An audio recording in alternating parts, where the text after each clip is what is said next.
questions I get asked all the time, and I see it in the comment section over and over again, is why can't we as Americans have an honest, just badass, genuine politician? Somebody that parks his ego at the door. Why can't we have something like that in 2023 very often? I just want to tell them it's because our politicians are an ugly reflection of us.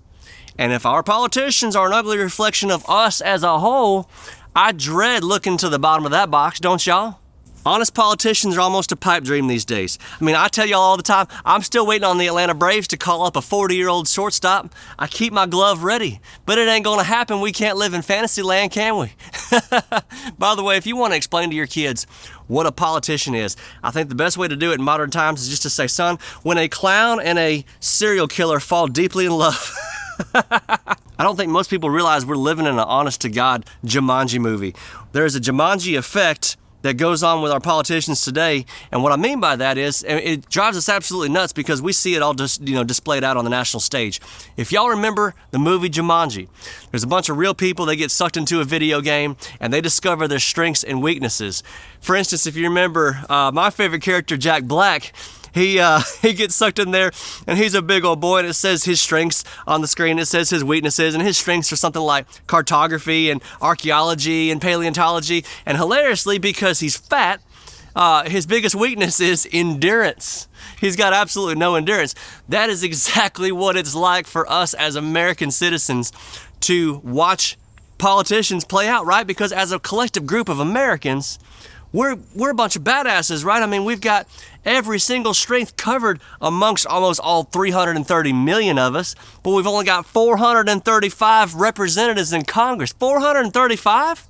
You could do a modern day poll on toenail fungus and have to poll more than 435. They'd be like, 435, you got to go out and get at least 10,000. We don't even know what we're talking about yet. And I'm not saying at all that we stack the courts or stack the representatives or any of that kind of nonsense like that. I'm just trying to shed light on why it is so painful to see our politicians' Jumanji screen displayed above their heads at all times. What is really sad, and I say this all the time, is our young people are being taught to put all their hope in politicians or political parties, when they're all going to let you down. I say this all the time to y'all. I can't pound it in your heads enough. Put your hope in the Lord, because He is the same yesterday. He is the same today. He's going to be the same forever. And He ain't going to let you down, but your boss will, your political party will, your husband will, your wife will.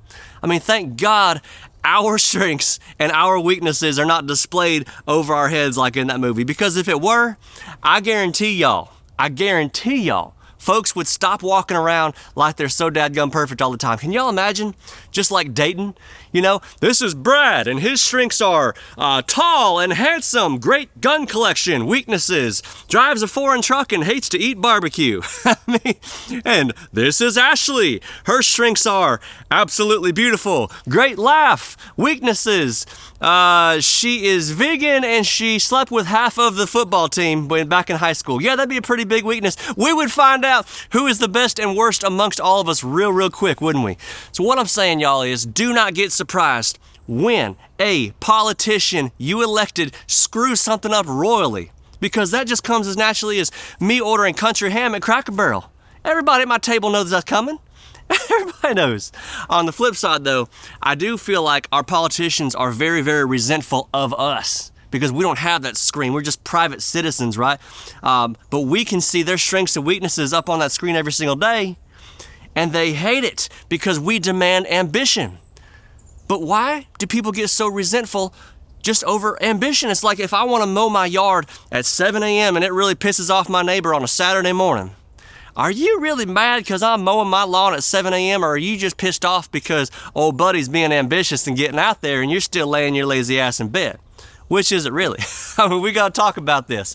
So I feel like it's very important for us as citizens to always push our leaders to continually feel very uncomfortable. Do not forget that, because liberty is never safer than when politicians are absolutely terrified.